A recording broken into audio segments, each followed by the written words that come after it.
Hello students, चलिए शुरू करते हैं। आज हम अपनी नेक्स्ट क्लास जो सब्जेक्ट हिंदी की रहने वाली है, और ये क्लास 10th क्लास के लिए रामबाण क्लास होने वाली है। महासंग्राम ये क्लास है, आप देख सकते हैं। महासंग्राम क्लास, इससे पहले जो क्लास आई थी बच्चों, वो काफ़ी बच्चों ने लाइक की है और काफ़ी अच्छा बच्चों ने महसूस किया कि यानी कि एक ही क्लास में सभी के सभी जो गद्य के राइटर थे, लेखक थे, साथ के साथ वो कंप्लीट कराए थे। और इस क्लास में जो 13 लेखक है, 13 लेखक है पद के, ये किन्हीं बच्चों को पता होगा या नहीं होगा। 13 जो राइटर पद के हैं वो सभी के सभी फिनिश यहाँ पर होने वाले हैं। और इससे 5 नंबर का क्वेश्चन आएगा। किसी लेखक के रचनाओं के नाम लिखिए और जीवन परिचय देते हुए रचनाओं के नाम लिखिए। तो ये महत्वपूर्ण क्लास होगी। अगर किसी बच्चे ने इससे पहली क्लास नहीं देखी है तो वो हमारे चैनल पर आकर के पहली क्लास देख सकता है। बहुत महत्वपूर्ण क्लास वो रही है, इसलिए आप इन क्लास को जरूर देखेंगे। और एक ही क्लास में आपको संपूर्ण तैयारी आपकी हो जाएगी, एक ही क्लास में। तो इसको आप देख सकते हैं। और जो नए बच्चे आज यहाँ पर चैनल पर आए हुए हैं, वो आपको चैनल ये सब्सक्राइब कर सकते हैं और वीडियो को ज़्यादा से ज़्यादा बच्चों को आप शेयर कर सकते हैं। ठीक है, क्योंकि ये विद्या है बेटे, बांटने से ये और बढ़ती है, घटती नहीं है। बांटने से और बढ़ेगी ये। ठीक है, तो चलिए हम क्लास की ओर चलते हैं। और यहाँ पर जो ये आपके लेखक सॉरी कवि हैं, ये कवि, ठीक है। तो ये क्या है, नंबर 1 है आपका सूरदास, नंबर 2 है तुलसीदास। तो यहाँ पर ये कवि हैं सूरदास, तुलसीदास, जस खान, बिहारी लाल, रामनरेश त्रिपाठी, मैथिली शरण गुप्त, महादेवी वर्मा, सुमित्रा नंदन पंत, माखनलाल चतुर्वेदी, सुभद्रा कुमारी चौहान, अशोक वाजपेयी, श्याम नारायण पांडे, केदार नाथ सिंह। तो ये 13 राइटर यहाँ पर दिए हुए हैं। 13 राइटर यहाँ पर दिए हुए हैं। तो आप साथ के साथ ये भी बच्चों देखते हैं, सूरदास ने क्या लिखा हुआ, पद लिखा हुआ है। तुलसीदास धनुष भंग वन पथ पर लिखा हुआ है। रस खान ने सवैये कवित्त की रचना यहाँ पर की है। बिहारी लाल ने भक्ति नीति लिखी है। बिहारी सतसई की एक ही रचना है जिसमें 700 दोहे मिलते हैं। ठीक है, तो उसको बिहारी सतसई के नाम से जाना जाता है, उससे ये लिया हुआ है भक्ति नीति। राम नरेश त्रिपाठी स्वदेश प्रेम, मैथिली शरण गुप्त भारत माता का मंदिर, महादेव वर्मा हिमालय से वर्षा सुंदरी के प्रति। कक्षा 9th में भी महादेव वर्मा का चैप्टर रहा है जिसको कहा गया गिल्लू, गिल्लू गिलहरी होती है एक, वो चैप्टर है, कक्षा 9th का चैप्टर है वो है। तो महादेव वर्मा हिमालय से वर्षा सुंदरी के प्रति, सुमित्रा नंदन पंत चीटी और चंद्रलोक में प्रथम बार, माखनलाल चतुर्वेदी पुष्प की अभिलाषा और जवानी, सुभद्रा कुमारी चौहान झांसी की रानी की समाधि पर, अशोक वाजपेयी एकमात्र अनंत है, युवा जंगल, श्याम नारायण पांडे हल्दी घाटी, केदारनाथ सिंह नदी। तो केदारनाथ सिंह ने क्या लिखा है बच्चे, रचना नदी को केदारनाथ सिंह के द्वारा लिखा गया है, यानी कि कविता को लिखा गया है। नदी नामक कविता केदारनाथ सिंह के द्वारा लिखी गई है। तो इनको आप ध्यान रखेंगे, क्योंकि एक एक नंबर के क्वेश्चन आ सकते हैं। क्या आ सकता है झांसी की रानी पर कविता किसके द्वारा लिखी गई है। तो झांसी की रानी की समाधि पर कविता सुभद्रा कुमारी चौहान के द्वारा लिखी गई। चीटी सुमित्रा नंदन पंत, हिमालय से वर्षा सुंदरी के प्रति महादेव वर्मा, मैथिली शरण गुप्त भारत माता का मंदिर, ये लिखा हुआ है। चलिए हम एक एक करके सभी जो कवि हैं उनका जीवन परिचय देखते हैं, उनकी महत्वपूर्ण रचनाओं को देखते हैं। तो काफ़ी इंपॉर्टेंट क्लास ये होने वाली है। इस वीडियो को आप ज़्यादा से ज़्यादा शेयर कर सकते हैं बच्चों। तो यहाँ पर ये जो दिखाए गए हैं, यहाँ पर पिक्चर में सूरदास जी यहाँ पर दिखाए गए हैं। इनको बच्चों माना जाता है ये जन्म से अंधे थे। कुछ विद्वान इनको जन्म से अंधे मानते हैं, कुछ विद्वान ये बोलते हैं कि जितना सुंदर वर्णन इन्होंने श्री कृष्ण भगवान के बचपन का किया है, तो ऐसा लगता है ये जन्म से अंधे नहीं थे और ये बाद में इनकी आंखें अंधी हुई है, ऐसा मानते हैं। तो यहाँ पर बच्चों जैसे सूरदास की जीवनी आएगी तो ये आप जरूर यहाँ पर, यहाँ से यहाँ तक जरूर लिखेंगे आप। ये इम्पोर्टेंट ये टॉपिक यहाँ पर है, ये जरूर आप लाइन लिखेंगे। सूरदास हिंदी साहित्य के भक्ति काल के महान कवि थे। वे कृष्ण भक्ति परंपरा के प्रमुख स्तंभ माने जाते हैं और विशेष रूप से वात्सल्य रस, माँ बच्चे का जो प्रेम है, इसके कवि ये माने जाते हैं। इनसे पहले बच्चों जो कविता में रस होते हैं, भरत मुनि ने 9 रस दिए थे, भरत मुनि के द्वारा 8 रस दिए गए थे बच्चों। तो इन्होंने ही वात्सल्य रस की खोज की थी बच्चे। जो बच्चे का माता से प्रेम होता है उसको हम वात्सल्य रस की श्रेणी में लाते हैं। तो श्री कृष्ण भगवान के बचपन के स्वरूप का इन्होंने बहुत मार्मिक चित्रण किया है, बहुत अच्छे से वर्णन किया है। तो इनको वात्सल्य रस का सम्राट भी बच्चों कहते हैं, वात्सल्य रस का सम्राट इनको कहते हैं। ये कृष्ण भक्ति शाखा के कवि रहे हैं और यहाँ पर संक्षिप्त परिचय इनका दिया हुआ है। नाम क्या है? सूरदास। 15वीं और 16वीं शताब्दी इनका जन्म काल है। 1478 ईस्वी में पैदा हुए हैं। जन्म कब हुआ बेटे? जन्म हुआ है 1478 ईस्वी में। कब? 1478 ईस्वी में इनका जन्म हुआ है बच्चे, जन्म। और मृत्यु कब हुई है? मृत्यु इनकी हुई है 1583 ईस्वी में बेटे, इनकी मृत्यु हुई है 1583 ईस्वी में इनकी क्या हुई है? मृत्यु हुई है। तो ये ध्यान रखेंगे आप, अगर आप इतना भी लिखेंगे यहाँ पर ये, तो काम आपका हो जाएगा। 15वीं और 16वीं शताब्दी में इनका काल माना जाता है। ब्रज भाषा के ये कवि रहे हैं और भक्ति धारा के कवि हैं, सगुण भक्ति धारा के कवि हैं। और ये कृष्ण मार्ग की शाखा के कवि हैं, क्योंकि जो भक्ति धारा है वह 2 शाखाओं में विभक्त है, कृष्ण मार्गी भक्ति धारा, राम मार्गी भक्ति धारा। तो ये कृष्ण मार्गी भक्ति धारा के सगुण कवि ये माने जाते हैं। तो ये आप जीवन काल इनका याद रखेंगे, ठीक है। और ब्रज भाषा पर इन्होंने काम किया है। तो यहाँ पर वात्सल्य रस इनकी कविताओं में मिलता है, वात्सल्य श्रृंगार रस इनकी कविता में मिलता है, वात्सल्य रस भी मिलता है और श्रृंगार रस भी इनकी कविता में मिलता है। तो ये जो कवि थे ये श्री कृष्ण भगवान की कविता इन्होंने ज़्यादा लिखी है। मीराबाई जी ने भी श्री कृष्ण भगवान के बारे में ही लिखा है। जन्म एवं जीवन। सूरदास के जन्म स्थान और तिथि को लेकर विद्वानों में मतभेद है। सामान्यतः माना जाता है कि उनका जन्म ब्रज क्षेत्र मथुरा आगरा के आसपास हुआ माना जाता है। किंवदंतियों के अनुसार वे जन्म से अंधे थे, पर उनकी काव्य दृष्टि अत्यंत दिव्य और भावपूर्ण थी। तो कुछ विद्वान ऐसा मानते हैं कि ये बाद में अंधे हुए हैं, जन्मांध ये नहीं थे। भक्ति और गुरु सूरदास वल्लभाचार्य के शिष्य माने जाते हैं और वे पुष्टि मार्ग से जुड़े थे। उनका संपूर्ण काव्य भगवान श्री कृष्ण को समर्पित है, विशेष बाल कृष्ण की लीलाएं, यानी कि जो भगवान श्री कृष्ण हैं उनके बाल स्वरूप का कविता के माध्यम से वर्णन सूरदास जी ने किया है। प्रमुख कृतियां हैं सूर सागर, सूर श्रावली, साहित्य लहरी। तो इनकी कृतियां लिखने को आ सकती हैं सूर सागर, सूर श्रावली, साहित्य लहरी। श्री कृष्ण की बाल लीलाओं और वात्सल्य रस का अनुपम चित्रण मिलता है।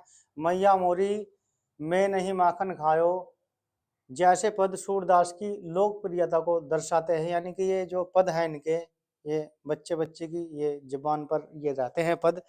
इतना अच्छा इन्होंने काव्य लिखा हुआ है। सरल और मधुर ब्रज भाषा, गहन भावात्मकता, कृष्ण के बाल स्वरूप का सजीव वर्णन, वात्सल्य रस का सर्वोत्तम प्रयोग। सूरदास को हिंदी साहित्य के इस अष्ट छाप कवियों में गिना जाता है। उनका काव्य आज भी भक्ति संगीत और साहित्य में सामान्य रूप से आदर प्रदान किया जाता है। तो यहाँ पर निधन है, सूरदास का निधन भी 16वीं शताब्दी यानी 1583 ईस्वी में हुआ है। कब हुआ है? 1583 ईस्वी में हुआ है, 1583 ईस्वी को हुआ माना जाता है। 1478 में ये पैदा होते हैं ईस्वी, जन्म इनका होता है। तो यहाँ पर आप ध्यान रखेंगे। उनका जीवन भक्ति, समर्पण, साहित्य साधना का अनुपम उदाहरण है। सूरदास देखिए आंखों से अंधे होने के बावजूद भी श्री कृष्ण भगवान का इस तरीके का वर्णन इन्होंने किया हुआ है, उनके सुंदर बचपन की लीलाओं का। तो काफी मार्मिक चित्रण इन्होंने किया हुआ है। और यहाँ पर देख सकते हैं जो दूसरे हिंदी के कवि हैं हमारे कोर्स में, और ये काफ़ी इम्पोर्टेंट है जीवनी। सूरदास, तुलसीदास, अगर दो भी जीवनी आप करेंगे बच्चों, शुरू की दो भी जीवनी आप अगर याद करते हैं तो इनसे ही क्वेश्चन आ जाएगा, क्योंकि सूरदास और तुलसीदास इतने महत्वपूर्ण कवि माने जाते हैं। इनकी जीवनी आप कोई सा भी प्रीवियस ईयर पेपर उठा करके देखेंगे, इनमें से एक नाम आपको जरूर मिल जाएगा। तो दो भी जीवनी आप याद करेंगे, 13 जीवनी ना याद करके अगर आप 3 जीवनी भी याद करेंगे, शुरू की 3 याद करेंगे, तो उसमें से ही एग्जाम में आ जाएगा। तो ज़्यादा आपको याद करने की आवश्यकता नहीं होगी, क्योंकि एग्जाम आपके फिलहाल नज़दीक है। तो आपको बिल्कुल शॉर्ट तरीके से चलना होगा और टेक्निकल तरीके से आपको चलना होगा, और पूरे पूरे नंबर आपको हिंदी में लाने होंगे। ये विश्वास आपके अंदर होना चाहिए। हम आपका सहयोग करेंगे। एक अच्छा टीचर बच्चों का एक मार्गदर्शक होता है, वह बच्चों की हर मुश्किल घड़ी में उनके साथ खड़ा होता है। तो वह भूमिका हम निभाने वाले हैं। बस ये बॉन्डिंग आप बना करके रखिए। आप चैनल को सब्सक्राइब करिए और शेयर करिए ज़्यादा से ज़्यादा बच्चों में, तो ये आप कर सकते हैं। गोस्वामी तुलसीदास हिंदी साहित्य के भक्ति काल के महान कवि थे। वे राम भक्ति परंपरा के सबसे प्रभावशाली कवि माने जाते हैं। उनकी रचना रामचरितमानस ने हिंदी साहित्य और भारतीय संस्कृति को अमर बना दिया। रामचरितमानस एक बहुत बड़ी रचना इनकी बच्चों रही है। रामचरितमानस जो हर भारतीय के दिल में बसती है, रामचरितमानस ये रचना काफ़ी महत्वपूर्ण ये रही है। तो गोस्वामी तुलसीदास जी ने लिखी है ये रचना, काफ़ी महत्वपूर्ण है। और इससे पहले हमने जो सूरदास जी को पढ़ा, तो ये कृष्ण मार्गी शाखा के कवि रहे हैं, और ये जो तुलसीदास हैं ये राम भक्ति शाखा के कवि ये रहे हैं। और दोनों के दोनों ही महत्वपूर्ण कवि हैं, बहुत महत्वपूर्ण कवि हैं, इम्पोर्टेंट है काफ़ी। तो इनको आप तैयार कर सकते हैं बिल्कुल। और यहाँ पर आपको हर एक चीज़ इनके बारे में मिलेगी, ताकि आपको कोई भी मुश्किल यहाँ पर नया हो। तो आप देख सकते हैं ये क्या है, संक्षिप्त परिचय। पूरा नाम गोस्वामी तुलसीदास, जन्म लगभग 1532 ईस्वी, और भाषा अवधी ब्रज। दोनों भाषाओं में इन्होंने अपनी कविता लिखी है, ब्रज भाषा में भी लिखी है, अवधी भाषा में भी लिखी है। भक्ति धारा, सगुण भक्ति धारा, ये सगुण भक्ति धारा के कवि थे। और राम भक्ति इनका विषय जो रहा है, राम भगवान पर ही इन्होंने अपना जो है रचना लिखी है। रस, भक्ति रस, करुण रस, वीर रस, शांत रस, इन्होंने इन रसों में अपना काव्य लिखा है। जन्म और परंपरा, सूरदास का जन्म, यहाँ से आप लिखेंगे, काफ़ी महत्वपूर्ण है बच्चों जीवनी लिखने के लिए ये वाला भाग। तो यहाँ से आप यहाँ पर ये लिखेंगे, इतना जरूर इसको याद करेंगे और इसको लिखेंगे। तुलसीदास का जन्म राजापुर जिला चित्रकूट उत्तर प्रदेश में माना जाता है। कहा जाता है कि जन्म के समय वे रोए नहीं, बल्कि राम नाम का उच्चारण किया, इसी कारण उनका नाम राम बोला पड़ा। तो इनका नाम बचपन में क्या पड़ा बच्चे, राम बोला, क्योंकि यहाँ क्या कहा गया है, बचपन में रोए नहीं थे, बल्कि राम राम कुछ ऐसा बोल रहे थे, राम नाम का उच्चारण इनके मुंह से निकल रहा था, तो इनको राम बोला इनका नाम पड़ा। बाल्यकाल में माता पिता के निधन के बाद उनका पालन पोषण कठिन परिस्थितियों में हुआ। ठीक है, तो जो विद्वान लोग होते हैं, जो महान लोग होते हैं, उनका भी कठिन परिस्थितियों में सब कुछ चलता रहता है। यह आप महसूस कर सकते हैं। गुरु एवं वैराग्य, तुलसीदास के गुरु नरहरिदास थे। ये आप यहाँ से यहाँ तक लिख सकते हैं, गुरु नरहरिदास थे। विवाह के बाद पत्नी रत्नावली के एक काव्य, तो यहाँ पर इनकी जो शादी थी बच्चों, रत्नावली के साथ हो गई थी। ठीक है, तो रत्नावली के साथ शादी हो गई थी। ये शादी में काफ़ी जो है अपनी पत्नी से प्रेम करते थे, रत्नावली से। तो कहा जाता है रत्नावली अपने मायके चली गई थी, तो उन्हीं के पीछे इनका मन नहीं लगा और उन्हीं के पीछे ये चलते चले गए। जाने में इनको रात हो गई और बरसात का तूफान का मौसम था, तो ये नदी वहाँ पर पड़ती थी, तो एक लाश थी, उस पर बैठ करके ये उनके घर पे चले गए। और खिड़की के पास एक बता रहे थे, ऐसा पढ़ा जाता है कि एक सांप लटक रहा था, उसको उसके ऊपर को चढ़ करके ये रत्नावली के कमरे में चले जाते हैं। रत्नावली इनको देखकर कहती है कि आप कैसे यहाँ तक आए, बाहर बहुत ज़्यादा तूफान है और आप, मैं ऊपर रहती हूँ, ऊपर आप कमरे तक कैसे आए। तो इन्होंने कहा कि नीचे रस्सी लटकी हुई है, मैं उससे चढ़ करके ऊपर आया हूँ। रत्नावली जब देखती है तो रस्सी नहीं थी, वो सांप था, सांप पे चढ़कर ये आए थे। और जिस पर बैठकर नदी पार इन्होंने की थी तो वह नाव नहीं थी, एक लाश थी, उस पर बैठकर ये आए थे। तो रत्नावली कहती है इनको, अस्थि चर्मस्य देही ममता में ऐसी प्रीति, ऐसी जो श्री राम में है होत न तो भयभीति। तो रत्नावली जी कहती है कि आप मुझसे इतना प्रेम करते हैं, यानी कि मैं अस्थि और चाम की देह से बनी हुई हूँ, मुझसे आप इतनी प्रीत रखते हैं, इतनी प्रीत अगर आप भगवान में रखेंगे तो आप वैकुंठ चले जाएंगे, यानी कि स्वर्ग धाम को आप प्राप्त हो जाएंगे। तो इतनी मुश्किल से अपनी पत्नी के पास ये आए, लेकिन पत्नी ने बच्चों क्या बोल दिया कि आप इतना प्रेम अगर ईश्वर से करते तो आपका उद्धार हो जाता। तो ये फिर काफ़ी निराश हो गए और उस दिन के बाद से अपनी पत्नी को इन्होंने क्या कहा, माता का दर्जा दिया। ठीक है, और ये फिर चल दिए अपने पथ पर, जहाँ पर केवल भक्ति का इन्होंने सहारा लिया और राम भक्त ये हो गए। और काफ़ी अच्छा अच्छा इन्होंने काव्य लिखा।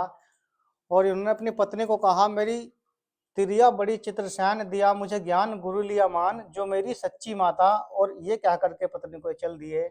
और उसके बाद से इन्होंने अपना संबंध रत्नावली के साथ नहीं रखा और ये ईश्वर भक्ति में ही लग गए। और एक महान कवि के रूप में, महान लेखक के रूप में जिन्होंने रामचरितमानस को लिखा, ये बन गए एक हिंदी के महान कवि तुलसीदास। तो यहाँ पर चलते हैं आगे की तरफ।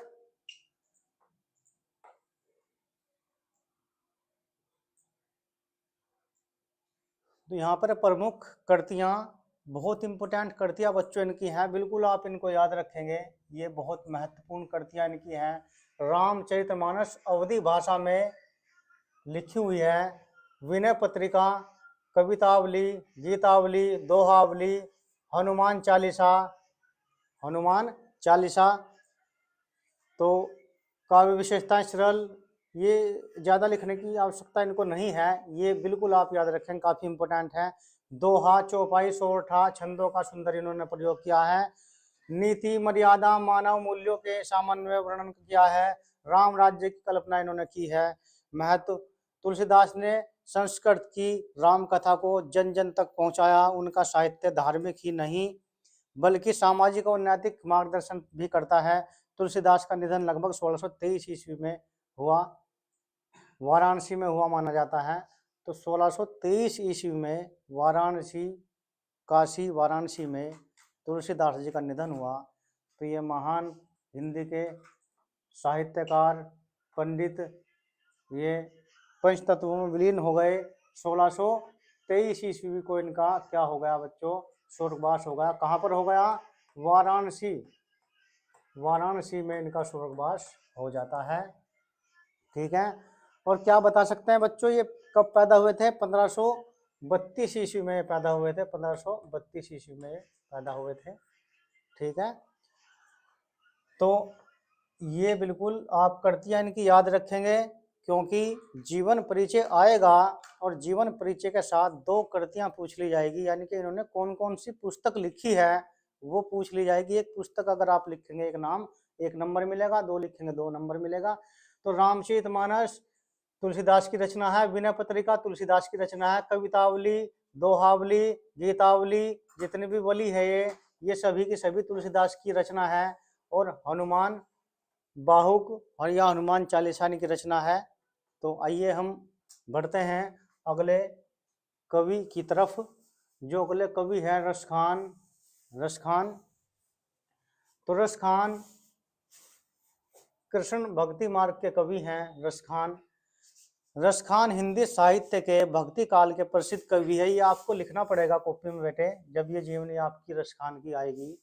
रसखान हिंदी साहित्य के भक्ति काल के प्रसिद्ध कवि थे।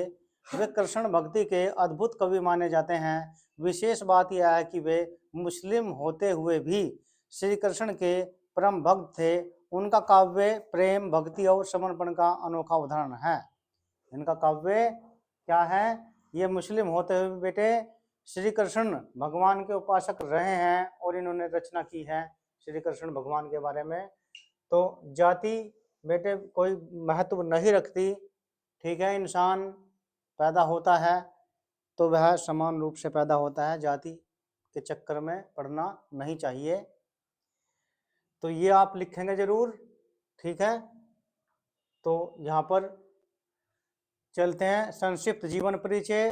रस खान, मूल नाम सैयद इब्राहिम। तो सैयद इब्राहिम इनका नाम माना जाता है। 16वीं शताब्दी में इनका जन्म है, 16वीं शताब्दी में। तो जो आपका रस खान है, रस खान, तो रस खान जी का जन्म 16वीं शताब्दी में बच्चों माना जाता है। ब्रज भाषा में इन्होंने अपना काव्य लिखा है। भक्ति धारा, सगुण मार्गी कृष्ण, ये सगुण मार्गी कृष्ण धारा के कवि थे। श्रृंगार रस का इन्होंने वर्णन किया है, भक्ति इनका विषय रहा है। रस खान के जन्म स्थान को लेकर मतभेद है। सामान्य माना जाता है इनका जन्म दिल्ली या उत्तर भारत के किसी क्षेत्र में हुआ होगा। युवावस्था में ही सांसारिक जीवन से जुड़े थे, लेकिन कृष्ण की भक्ति ने इनके जीवन को पूरी तरह बदल दिया। और क्या हो गया? पूरी तरह से बदल दिया। रस खान को वृंदावन में विशेष प्रेम था। वे स्वयं कहते हैं कि यदि उनका अगला जन्म मिले तो ब्रज की मिट्टी में मिले, यानी कि वृंदावन में ही पैदा हो, ब्रज की मिट्टी में पैदा हो। गाय या पत्थर बनना चाहेंगे लेकिन ब्रज भूमि को कभी नहीं छोड़ेंगे। उनका मानुष हो तो वही रस खानी बसो, मेरे ब्रज गोकुल गांव के गवारन। जो पशु हो तो कहाँ बसू, मेरे चिरोनित नंद की धेनु मझारन। पाहुन हो तो ये इन्होंने लिखा है। प्रमुख कृतियां प्रेम वाटिका, ये कृतियां बेटे याद करनी पड़ेगी। प्रेम वाटिका किसकी रचना है? रस खान की। कृष्ण भक्ति से जुड़े अनेक पद और समये लिखे इन्होंने हैं। काव्य विशेषताएं अत्यंत मधुर ब्रज भाषा में इन्होंने अपनी रचना की है। कृष्ण के स्वरूप का सौंदर्य जीवित चित्रण इन्होंने किया है। गहरी भावात्मकता और समर्पण इन्होंने दिखाया है। हिंदू मुस्लिम एकता का सर्वश्रेष्ठ उदाहरण पेश यहाँ पर किया है। किसके द्वारा किया गया है? रस खान के द्वारा किया गया है। तो आप देख सकते हैं महत्व, साहित्यिक महत्व क्या रहा है इनका। रस खान का काव्य यह सिद्ध करता है कि भक्ति की कोई सीमा, धर्म, भेद, जाति नहीं होता। प्रेम, श्रद्धा ही ईश्वर तक पहुंचने का सच्चा मार्ग हो सकता है। निधन, रस खान का निधन वृंदावन में माना जाता है। आज भी उनका नाम कृष्ण भक्ति के महान कवियों में आदर से लिया जाता है। तो ये थे रस खान, जो मुस्लिम होते हुए भी श्री कृष्ण भगवान के बारे में बहुत अच्छा काव्य इन्होंने लिखा है और बहुत ज़्यादा भक्ति में सराबोर रहे हैं ये। तो इनके बारे में हमने पढ़ा, रस खान के बारे में।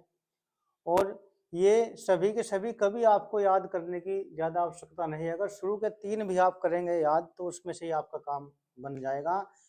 लेकिन फिर भी आप नॉलेज के लिए अगर आपके पास समय है तो इनको आप याद रख सकते हैं, इनके बारे में आप समझ सकते हैं।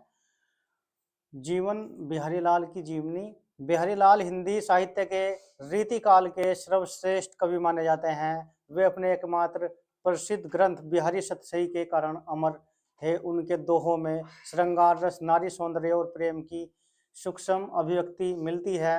रचना है बेटे बिहारी सतसई। एक राजा थे,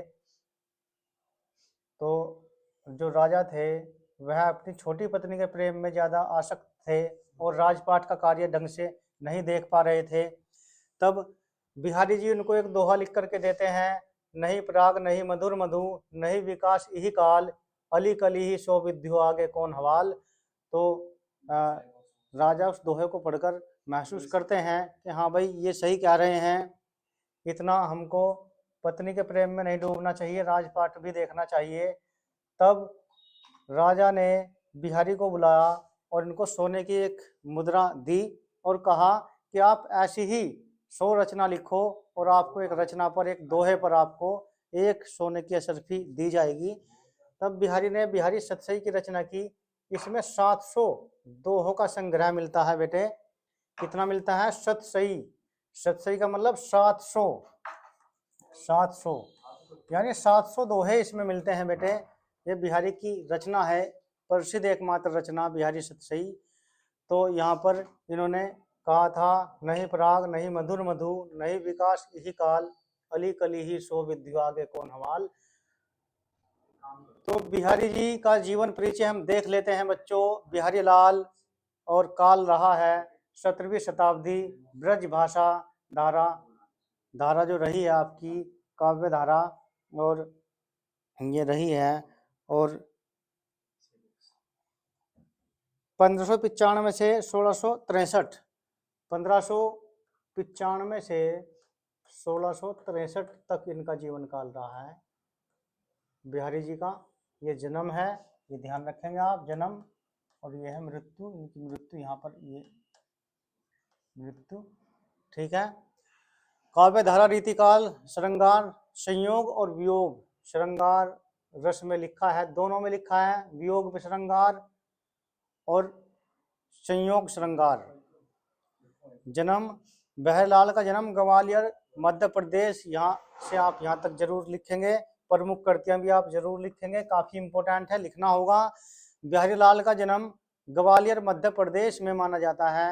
आप कॉपी और पेन साथ में लेकर बच्चों बैठिए, आप नोट करते रहिए, जो मुख्य पॉइंट है उनको आप नोट करते रहिए, और बिल्कुल वो एग्जाम के टाइम आपको काम आएंगे। तो यहाँ पर आप देख सकते हैं बिहारी लाल का जन्म ग्वालियर मध्य प्रदेश में माना जाता है। उनका अधिकांश जीवन आमेर जयपुर में बीता। वे राजा जय सिंह के दरबार में रहते थे, दरबारी कवि थे। दरबारी जीवन के कारण उनके काव्य में नारी सौंदर्य, प्रेम और श्रृंगार की प्रधानता मिलती है। रीतिकाल के कवियों में श्रृंगार रस की प्रधानता, नारी सौंदर्य का वर्णन मिलता ही मिलता है, ठीक है।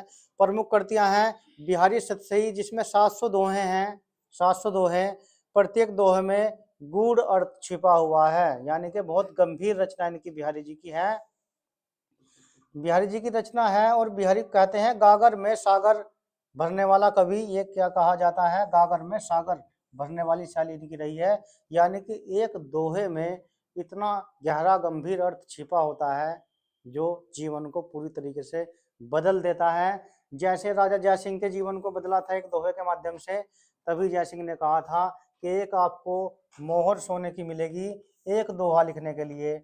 और बिहारी जी ने बिहारी सतसी नामक ग्रंथ की रचना की, जिसमें 700 दोहे बच्चों हैं। तो प्रत्येक दोहे में एक गूढ़ अर्थ होता है, ये इनकी शैली की विशेषता रही है।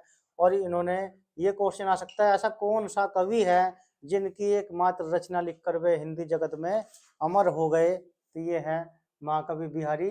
गागर में सागर भरने वाला कवि किसे कहते हैं, तो गागर में सागर भरने वाला कवि है महाकवि बिहारी।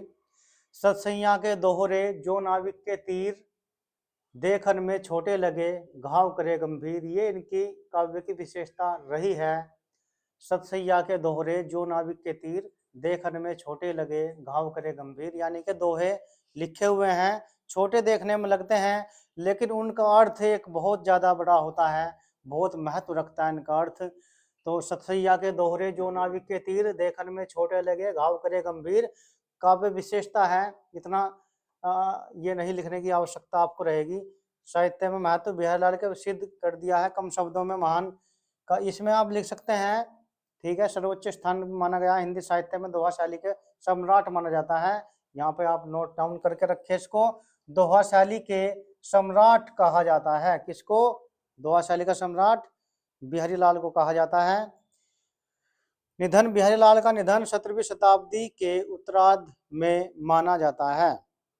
तो जो बिहारी जी का निधन हुआ वह बच्चों 1663 ईस्वी को माना जाता है, 1663 ईस्वी को माना जाता है निधन। तो ये आप ध्यान रखेंगे। और भैया चलते हैं हम आगे की तरफ, और ये है राम नरेश त्रिपाठी। राम नरेश त्रिपाठी, तो राम नरेश त्रिपाठी जी का पिक्चर आप देख रहे होंगे। राम नरेश त्रिपाठी और हिंदी के बहुत अच्छे कवि ये रहे हैं। राम नरेश त्रिपाठी हिंदी साहित्य के छायावाद युग के प्रमुख कवि, लेखक और निबंधकार थे। वे राष्ट्रीय चेतना, देश प्रेम और प्रकृति प्रेम के कवि के रूप में विशेष रूप से प्रसिद्ध हैं। उनके साहित्य में भारतीय संस्कृति और स्वदेश भावना का सशक्त स्वर मिलता है। तो स्वदेश भावना का यानी राष्ट्र प्रेम का इनकी कविताओं में वर्णन मिलता है। ये देश से बहुत प्रेम करते थे, ठीक है, और राष्ट्र हित में ही इन्होंने अपना काव्य लिखा है। तो चलिए जीवन परिचय इनका देख लेते हैं। रामनरेश त्रिपाठी जी का जन्म 4 मार्च 1889 ईस्वी को हुआ था। जन्म कौशाम्बी उत्तर प्रदेश। 16 मई 1962 को इनका निधन हो गया था बच्चों। हिंदी खड़ी बोली भाषा में इन्होंने लिखा है।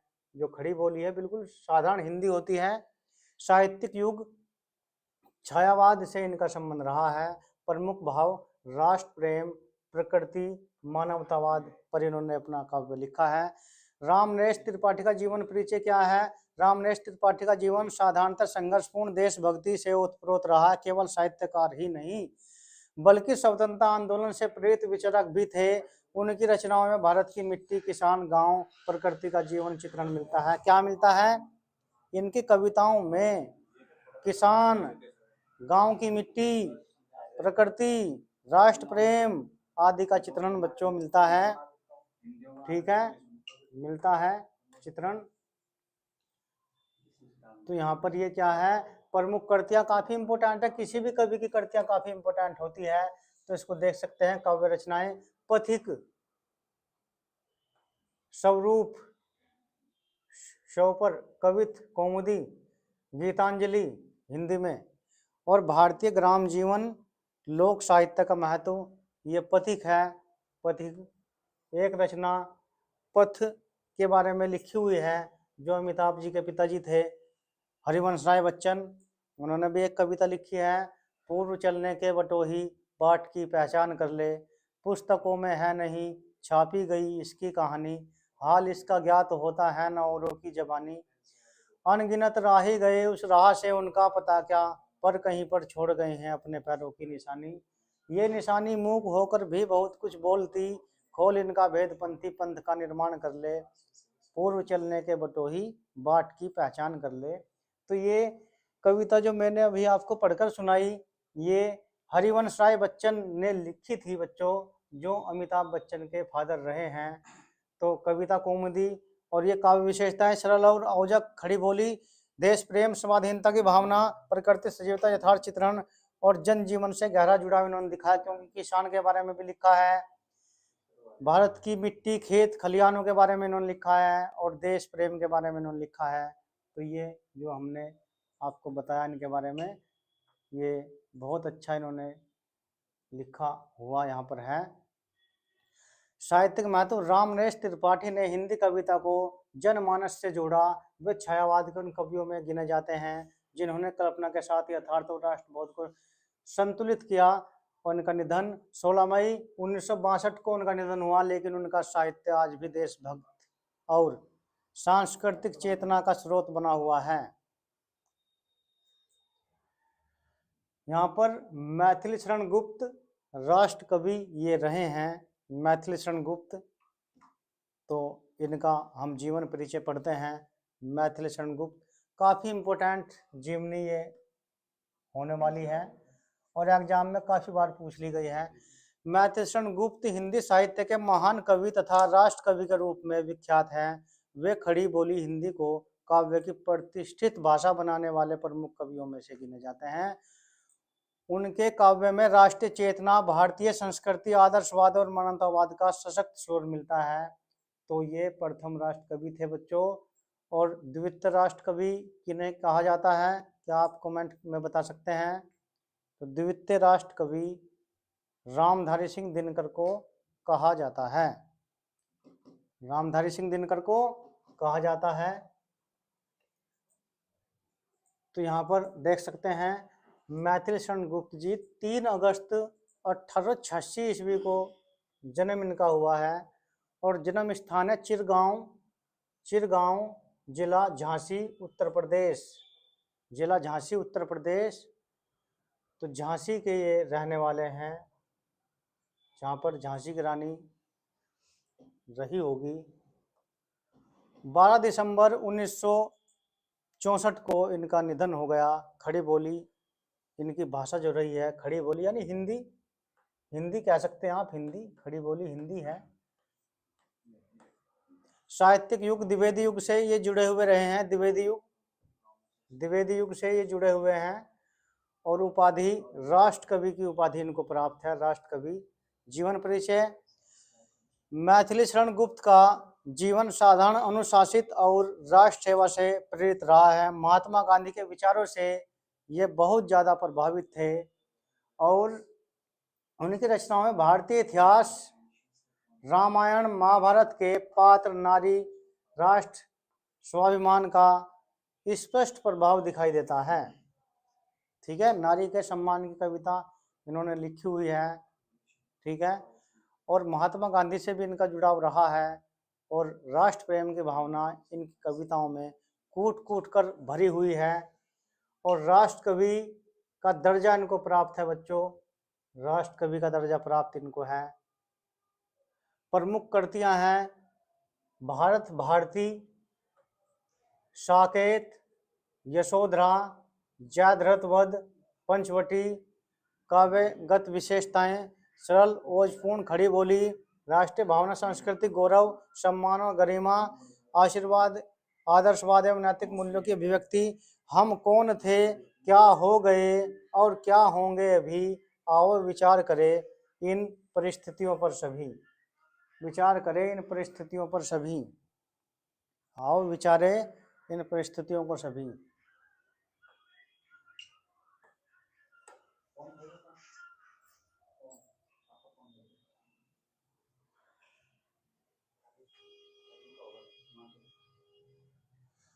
साहित्यिक महत्व, मैथिली शरण गुप्त ने हिंदी कविता को राष्ट्रीय चेतना की आवाज दी। उन्होंने साहित्य को जन आंदोलन से जोड़ा और हिंदी को स्वतंत्रता आंदोलन का सशक्त माध्यम बताया।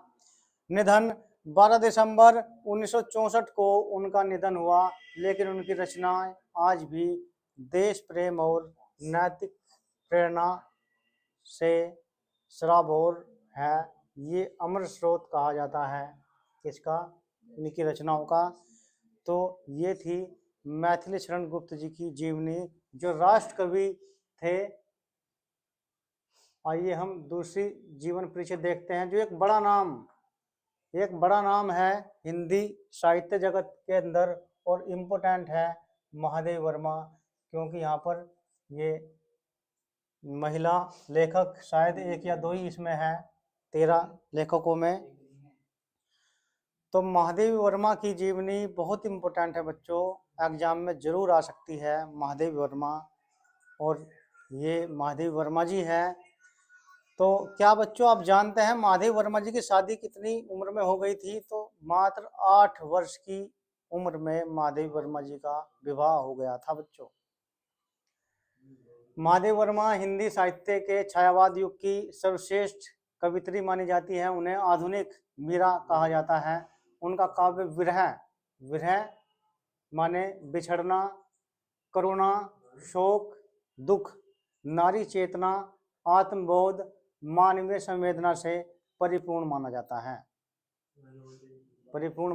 है। आधुनिक युग की मीरा कहने का गौरव प्राप्त महादेवी वर्मा जी को है। और ये छायावाद युग की कवित्री मानी जाती है। जयशंकर प्रसाद, सूर्यकांत त्रिपाठी निराला और महादेवी वर्मा, सुमित्रानंदन पंत, ये छायावाद के 4 स्तंभ बेटे माने जाते हैं। तो ये महादेवी वर्मा जी हैं। संक्षिप्त परिचय यहाँ पर देखते हैं। महादेवी वर्मा 26 मार्च 1907 ईस्वी को इनका जन्म होता है, महादेवी वर्मा जी का। स्थान फर्रुखाबाद उत्तर प्रदेश। वर्मा जी का जीवन परिचय बच्चों ये है, काफी इंपोर्टेंट है। महादेवी वर्मा जी 26 मार्च 1907 ईस्वी को इनका जन्म होता है, फर्रुखाबाद उत्तर प्रदेश। और निधन होता है 11 सितंबर 1987 ईस्वी में इनका जन्म होता है। भाषा खड़ी बोली हिंदी, साहित्यिक युग छायावाद युग, उपाधि आधुनिक मीरा। तो ये ध्यान रखेंगे, 1 नंबर का क्वेश्चन आ सकता है। आधुनिक युग की मीरा कहे जाने का गौरव किसे प्राप्त है? तो किसे प्राप्त है? महादेवी वर्मा को प्राप्त है, महादेवी वर्मा।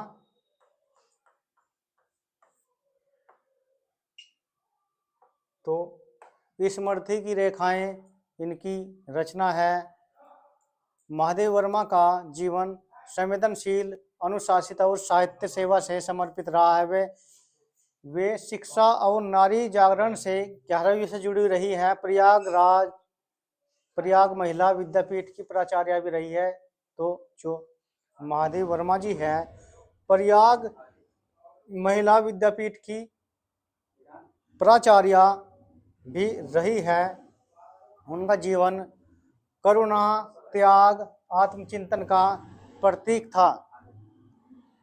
आत्मचिंतन का प्रतीक था। आत्मचिंतन का यह प्रतीक था। प्रमुख कृतियां काफी इंपोर्टेंट इनकी है। निहार, रश्मि, नीरजा, दीपशिखा, यामा।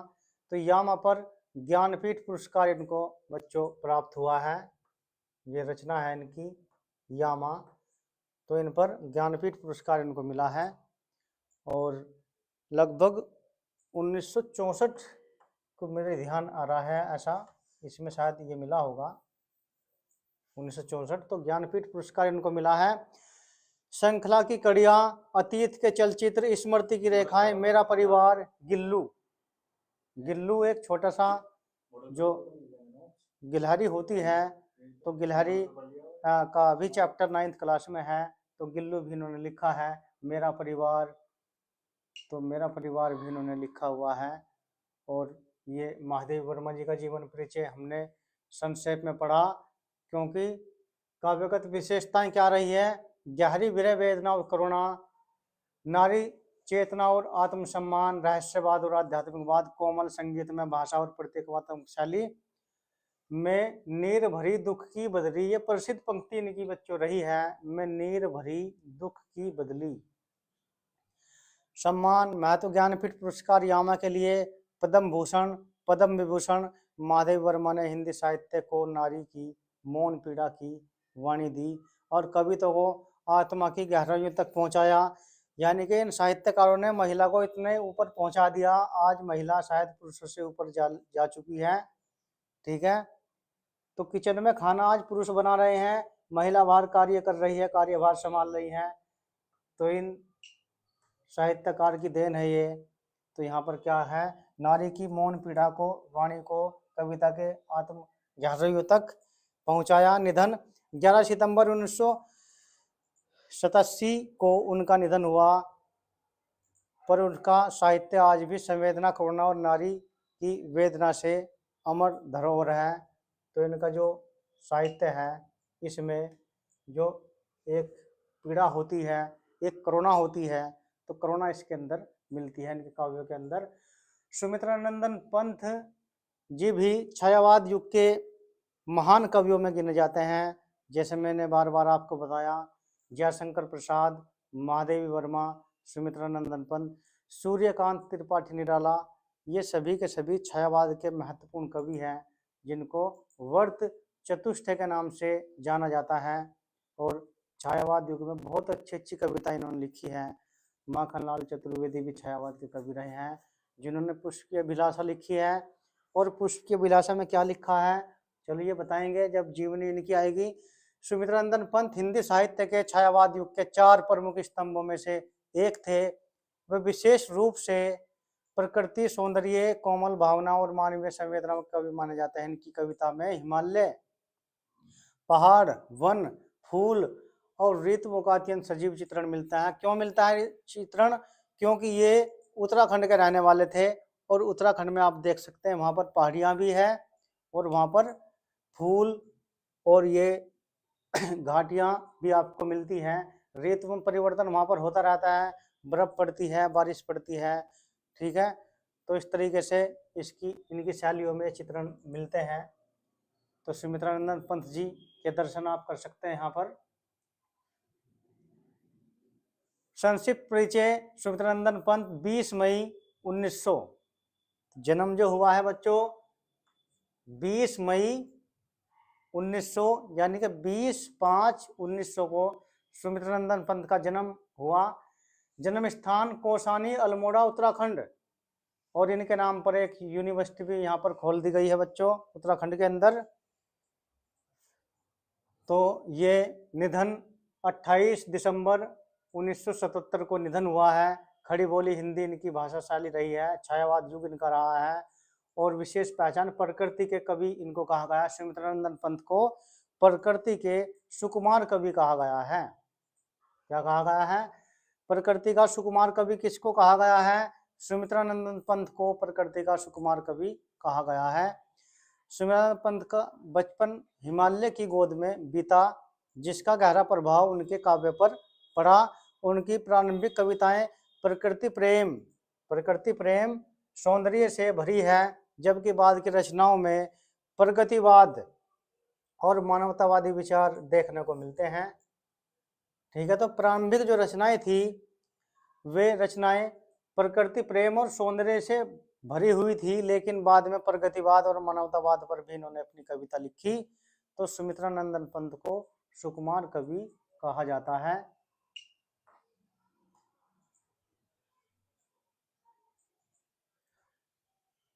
प्रमुख कृतियां देखते हैं। पल्लव, गुंजन, ग्रंथि, वीणा, लोकायतन, चिदम्बरा। ज्ञानपीठ पुरस्कार चिदम्बरा पर मिला है। 1968 ईस्वी में ज्ञानपीठ पुरस्कार चिदम्बरा पर इनको मिला है। पल्लव, गुंजन, ग्रंथि, वीणा, लोकायतन। तो लोकायतन ये सब ये इनकी रचना ये है। साहित्य और युग बोध। काव्य विशेषताएं प्रकृति का सजीव चित्रण। प्रकृति यहाँ पर आ रहा है तो प्रकृति का सजीव चित्रण यहाँ पर मिला है। चित्रात्मक वर्णन, कोमल भावात्मक सौंदर्य बोध, प्रतीकात्मक और संगीतात्मक भाषा, आशीर्वाद, आदर्शवाद और मानवतावाद की विकास। ये जितने भी छायावाद के कवि हैं आप इनको एक बार याद करेंगे, सब में यही काम आपकी ये पंक्ति आ जाएगी काव्यगत विशेषताओं में, क्योंकि प्रकृति का सजीव चित्रण सभी ने किया है। रहस्यवाद पे सभी ने काम किया है। प्रसिद्ध पंक्तियां हैं, मुझ में लहरें उठती गिरती। मुझ में लहरें उठती गिरती इनकी प्रसिद्ध पंक्तियां इनकी ये हैं सुमित्रानंदन पंत जी की। तो ये आप देख सकते हैं। और महत्व क्या रहा? ज्ञान पीठ पुरस्कार चिदम्बरा के लिए मिला है और पद्म भूषण इनको दिया हुआ है। सुमित्रानंदन पंत ने हिंदी कविता को कोमलता, सौंदर्य और प्रकृति की आत्मा से जोड़ा है। वे छायावाद के सबसे सौम्य और संवेदनशील कवि माने जाते हैं। तो छायावाद के सबसे सौम्य और संवेदनशील कवि माने जाते हैं। निधन 28 दिसंबर 1977 को इनका निधन हुआ, लेकिन उनकी कविताएं आज भी प्रकृति और मानवीय भावनाओं को अमर धरोहर बनी हुई है। तो ये सुमित्रानंदन पंत जी का जीवन परिचय था बच्चों। तो अब हम पढ़ते हैं। निरंतर ये क्लास चलती रहेगी बच्चों, निरंतर आप बने रहिए हमारे साथ। और जो मेन पॉइंट है जो आपको याद करने हैं, अगर आप आज याद रखेंगे तो परीक्षाओं में आपको ज़्यादा मेहनत नहीं करनी पड़ेगी। अगर आप परीक्षा के दिन ही याद रखेंगे तो आपके दिमाग में हो सकता है खिचड़ी पक जाए।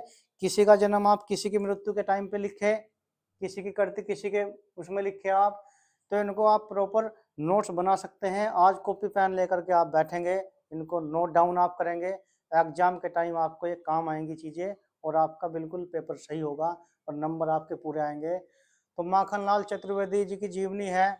माखनलाल चतुर्वेदी जी 10वीं के सिलेबस में है, काफ़ी इम्पोर्टेंट पुस्तक है। जो भी 10वीं के बच्चे हैं अभी तक जिन्होंने 10वीं क्लास में इनको पढ़ा है, अगर कोई कविता सुनने के लिए बोल दिया जाए तो सबसे पहले माखनलाल चतुर्वेदी की कविता ही याद आती है, जिसका नाम है पुष्प की अभिलाषा। और कविता की पंक्तियां क्या रही है? चाह नहीं मैं सुरबा लाके गहनों में गूथा जाऊं, चाह नहीं प्रेमी माला को विद प्यारी में ललचाऊं, चाह नहीं सम्राटों के सौ पर हरी डाला जाऊं, मुझे तोड़ लेना बनमाली उस पथ पर तुम देना फेंक, मातृभूमि पर शीश चढ़ाने जिस पथ जाए वीर अनेक। तो ये माखनलाल चतुर्वेदी जी की कविता रही है जो 10वीं के कोर्स में भी दी गई है। माखनलाल चतुर्वेदी हिंदी साहित्य के प्रमुख राष्ट्र कवि, पत्रकार और स्वतंत्रता सेनानी थे। उन्हें एक भारतीय आत्मा का कवि कहा जाता है। कितना ये अच्छा यहाँ पर नाम लिखा हुआ है। माखनलाल चतुर्वेदी को एक भारतीय आत्मा का कवि कहा जाता है। उनकी कविताओं में देश प्रेम, त्याग, संघर्ष और मानवीय संवेदनाओं की प्रखर अभिव्यक्ति मिलती है। तो देखिए यहाँ पर ये आपको कौन दिखाई दे रहे हैं, माखनलाल चतुर्वेदी जी, ठीक है। तो माखनलाल चतुर्वेदी जी को एक भारतीय आत्मा कहा जाता है। तो ऐसे कवि कौन हैं जिनको एक भारतीय आत्मा कहा जाता है? तो ऐसे कवि हैं माखनलाल चतुर्वेदी जी, और इनकी कविता बहुत फेमस एक रही है, पुष्प की अभिलाषा। संक्षिप्त जीवन परिचय हम देख सकते हैं। माखनलाल चतुर्वेदी 4 अप्रैल 1889, जन्म होशंगाबाद, नर्मदापुरम, मध्य प्रदेश। मध्य प्रदेश एमपी में इनका जन्म हुआ है बच्चों। और कब जन्म हुआ है? 4 अप्रैल। तो अप्रैल भी महीना चौथा ही होता है, 4/4, और 1889 को इनका जन्म बच्चों हुआ है। और निधन 30 जनवरी 68 को इनका निधन हुआ है। खड़ी बोली हिंदी साहित्य, प्रकृति, राष्ट्रवाद, मानवतावाद, जीवन एवं स्वतंत्रता आंदोलन। माखनलाल चतुर्वेदी स्वतंत्रता आंदोलन से सक्रिय रूप से जुड़े रहे। वे निर्भीक पत्रकार भी थे, यानी पत्रकार भी थे, और कई बार जेल भी गए। ओहो, ये जेल भी गए हैं कई बार। उन्होंने क्रमवीर प्रभा जैसी पत्रिकाओं का संपादन किया और अपने लेखन में जन जागरण किया, यानी कि जन जन को जगाने का, जागरूक करने का काम अपने पत्रों के माध्यम से किया। किसने? माखनलाल चतुर्वेदी ने। और माखनलाल चतुर्वेदी एक पत्रकार भी थे और कई बार ये जेल भी गए। प्रमुख कृतियां पुष्प की अभिलाषा, ये देखने को आपको मिलती है। पुष्प की अभिलाषा किसकी करती है? माखनलाल चतुर्वेदी की। हिम, क्रीटनी, समर्पण, युगचरण, ये सभी के सभी रचना किसकी है बेटे? माखनलाल चतुर्वेदी की रचना है ये। तो पत्र पत्रिकाएं, साहित्य देवता, कृष्णा अर्जुन युद्ध। और प्रसिद्ध पंक्ति क्या है जो मैंने आपको पढ़ के सुनाई थी, वही प्रसिद्ध पंक्तियां यहाँ पर है। मुझे तोड़ लेना बनमाली, उस पथ पर तुम देना फेंक, मातृभूमि पर शीश चढ़ाने, जिस पथ जाम वीर अनेक। यानी पुष्प की क्या अभिलाषा है? पुष्प कहता है कि मुझको जो राष्ट्र के लिए मर मिटने वाले लोग हैं, शहीद हुए हैं, देशभक्त हैं, मुझे मेरा जीवन उनके काम आना चाहिए, मुझको उनके लिए समर्पित होना चाहिए। एक पुष्प कहता है कविता के माध्यम से, यानी कि मुझको चाह नहीं है मैं किसी महिला के बालों की शोभा को बढ़ाऊं या मैं भगवान के चरणों में भी डाला जाऊं, मुझको इसकी चिंता नहीं है। अगर मेरा बिल्कुल करना है प्रयोग, तो मेरा प्रयोग वहाँ पर आप कर सकते हैं। जिस पथ पर बनमाली जा रहे होते हैं तो उस पथ पर मुझको आप डाल सकते हैं, जिस पथ पर अमर शहीद हमारे देश के जा रहे हैं। तो मुझे तोड़ लेना बनमाली, उस पथ पर तुम देना फेंक, मातृभूमि को शीश चढ़ाने, जिस पथ जावे वीर अनेक।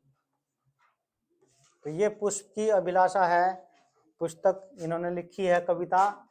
तो काफ़ी फेमस कविता है, 10वीं के बच्चे इसको काफ़ी याद करते हैं। और चलते हैं काव्यगत विशेषताएं। ओजस्वी और प्रेरक भाषा, राष्ट्र प्रेम, त्याग की भावना, मानवीय करुणा और आत्मगौरव, सरल प्रभावशाली अभिव्यक्ति, सम्मान एवं महत्व, साहित्य अकादमी पुरस्कार। माखनलाल चतुर्वेदी ने हिंदी कविता को राष्ट्रीय चेतना की तेजस्वी आवाज दी और साहित्य को स्वतंत्रता संग्राम से जोड़ा। और निधन 30 जनवरी 1968 को इनका निधन हुआ। पर इनका साहित्य आज भी देश प्रेम और प्रेरणा का अमर स्रोत बना हुआ है, अमर स्रोत बना हुआ है। और चलते हैं आगे की तरफ। सुभद्रा कुमारी चौहान जिन्होंने लिखा है झांसी की रानी की समाधि पर। तो सुभद्रा कुमारी चौहान वीर रस की ये कवित्री रही है और ओजपूर्ण साहित्य इन्होंने कविता लिखी है। और ज़्यादा साहित्य इन्होंने नहीं लिखा है, 4-5 जो कविताएं इन्होंने लिखी है, और ये साहित्य में हिंदी जगत में बहुत अच्छा महत्वपूर्ण स्थान इन्होंने लिया है। सुभद्रा कुमारी चौहान हिंदी साहित्य की प्रसिद्ध राष्ट्रवादी कवित्री, लेखिका और स्वतंत्रता सेनानी थी। वे अपनी ओजस्वी कविताओं और देश प्रेम से भरे साहित्य के लिए जानी जाती है। उनकी कविता झांसी की रानी की समाधि पर आज भी राष्ट्रीय चेतना को अमर प्रतीक है। तो चमक उठी सन 57 में, यह तलवार पुरानी थी, खूब लड़ी मर्दानी, वह तो झांसी वाली रानी थी। तो ये प्रतीक ये है कविता। तो आप देख सकते हैं सुभद्रा कुमारी चौहान 1904 1948। तो आप यहाँ पर देख सकते हैं बच्चों 44 साल की आयु में ही इनका निधन बच्चों हो गया था। तो देख सकते हैं आप। इनकी बेटी भी है सुधा चौहान, जो वो भी कविताएं लिखती हैं। सुभद्रा कुमारी चौहान 16 अगस्त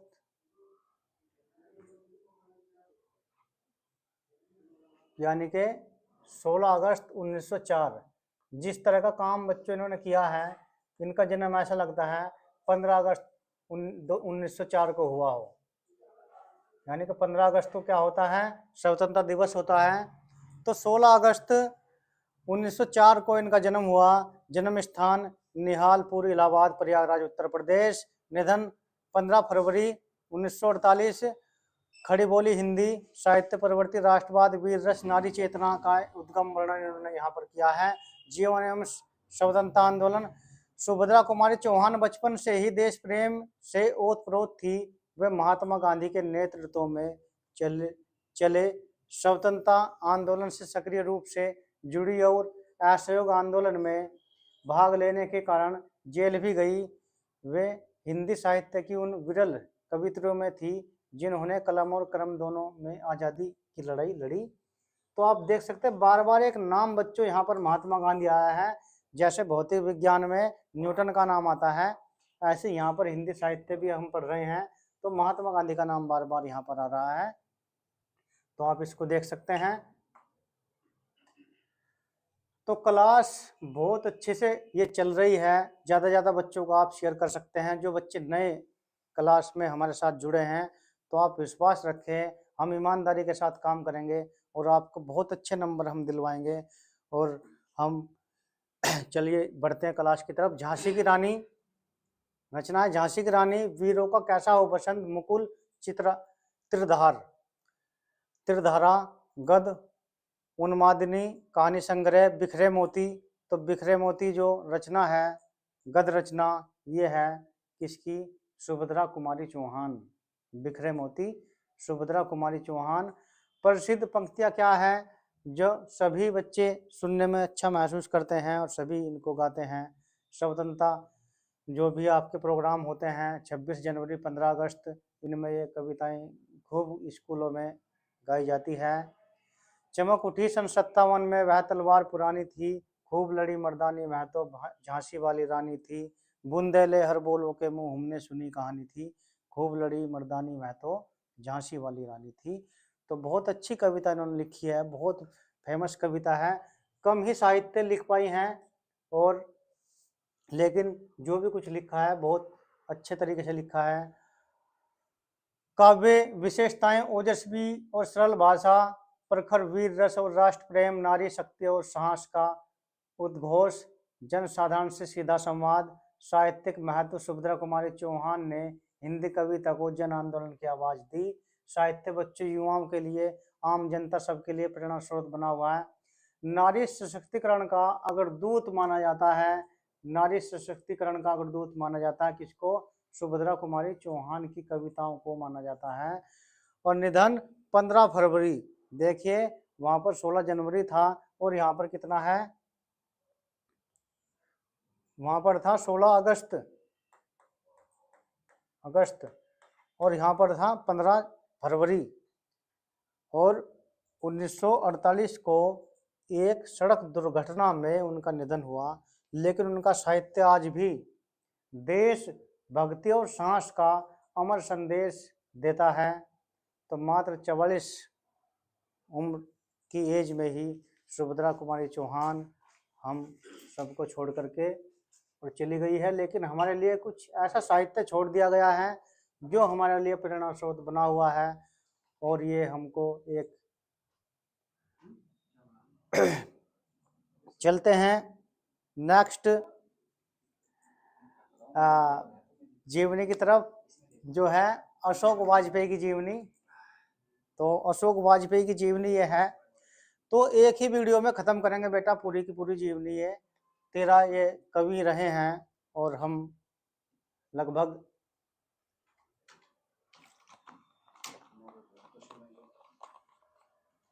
7-8 कवियों पे आए होंगे। अशोक वाजपेयी समकालीन हिंदी साहित्य के प्रमुख कवि, आलोचक, निबंधकार और साहित्य प्रशंसक। उनकी कविता में आधुनिक जीवन की जटिलता, चिंता, चित्रण, संस्कृति, प्रेम और समय बोध की सूक्ष्म व्यक्ति मिलती है।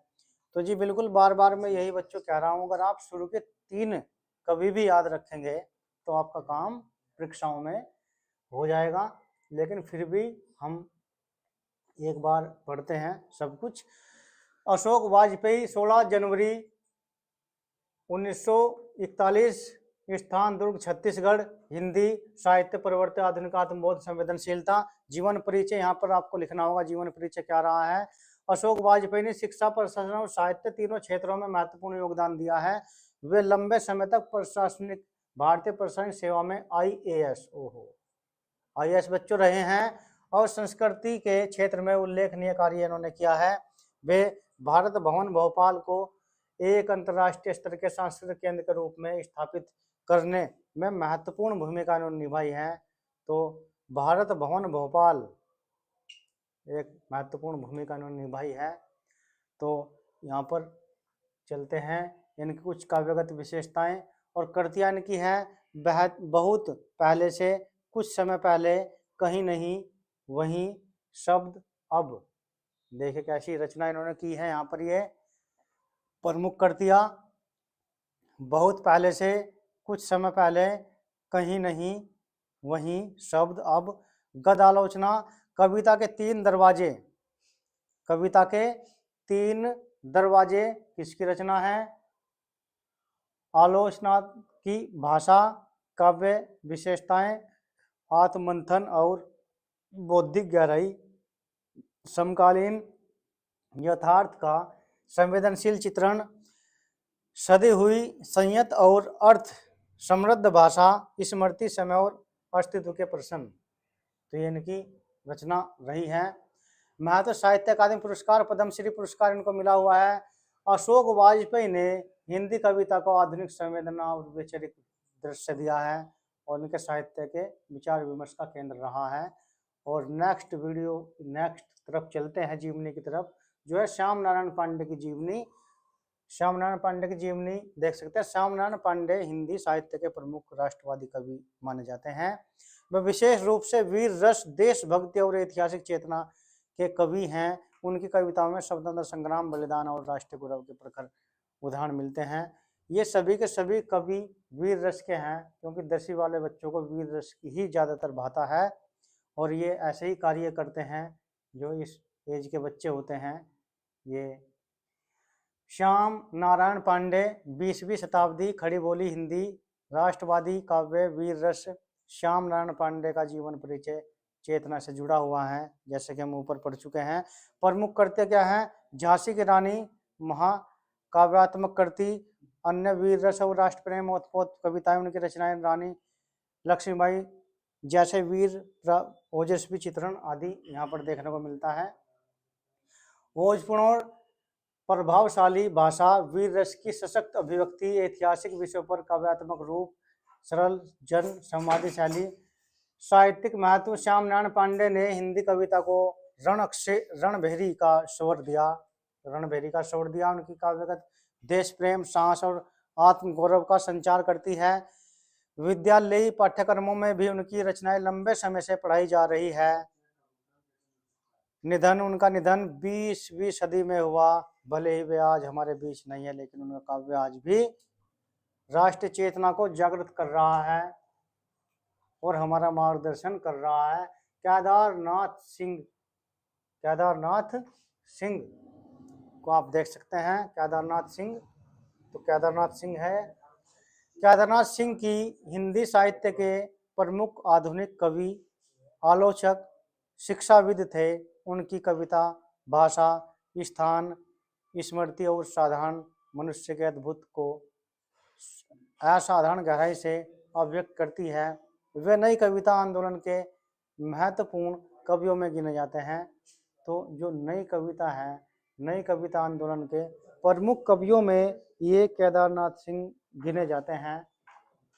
तो यहाँ पर हम देख सकते हैं इनका संक्षिप्त जीवन परिचय। केदारनाथ सिंह का जन्म 7 जुलाई 1934 ईस्वी को बलिया उत्तर प्रदेश में हुआ और इनका बच्चों निधन 19 मार्च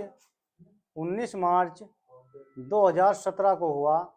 और हिंदी इनकी भाषा रही है। साहित्यिक प्रवृत्ति आधुनिक नई कविता, भाषा, घर, शहर, समय, स्मृति। जीवन परिचय। केदारनाथ सिंह ने अपना अधिकांश जीवन शिक्षण और साहित्य साधना को समर्पित किया। वे जवाहरलाल नेहरू विश्वविद्यालय JNU में हिंदी के प्रधानाध्यापक प्राचार्य रहे हैं। उनकी कविता में पूर्वी उत्तर प्रदेश, लोक, गांव, नदी, घर, शहर गहराई से उपलब्ध उपस्थिति है यहाँ पर रहा है।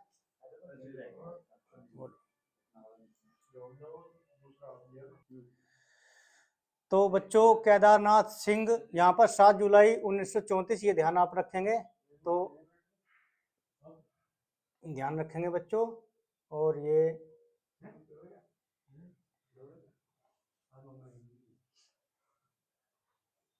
7 जुलाई 1934 बलिया उत्तर प्रदेश। 2017 हिंदी आधुनिक नई कविता स्मृति।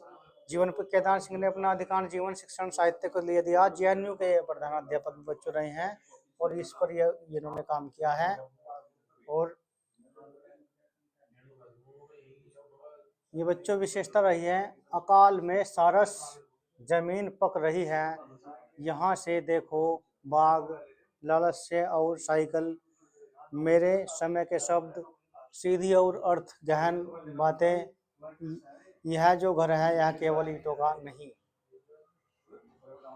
और ये ज्ञानपीठ पुरस्कार 2013 में मिला है बेटा। साहित्य अकादमी पुरस्कार 2013 में ज्ञानपीठ पुरस्कार इनको मिला है। हिंदी कविता भाषा की प्रमुख रचनाएं। और 19 मार्च 2017 को इनका निधन हुआ है।